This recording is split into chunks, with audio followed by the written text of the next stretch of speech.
I have a message directly from the president, and I quote, "Based on the fact that there's a substantial chance of negotiations that may or may not take place with Iran in the near future, I will make my decision whether or not to go within the next 2 weeks." But is he seeing any inklings of progress that give him that hope that talks are still possible? Well, that's why he said in the statement that I just read for all of you, based on the fact that there's a substantial chance of negotiations that may or may not take place with Iran in the near future, he will make that decision within the next 2 weeks. What makes him think there's still a substantial chance is my question. I'm not going to get into the reasoning and the rationale. The president believes that, but that's his position, and he will make a decision within the next 2 weeks. President Trump has said previously in regard to Russia, he's used this phrase about 2 weeks several times in terms of we expect like a 2-week deadline and then you give another 2-week deadline. How can we be sure that he's going to stick to this one on making a decision on Iran?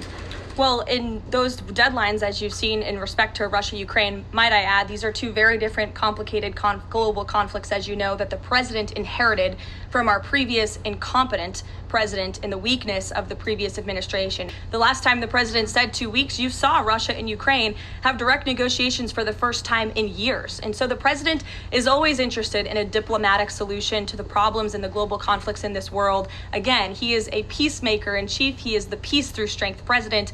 And so if there's a chance for diplomacy, the president's always going to grab it. But he's not afraid to use strength as well, I will add.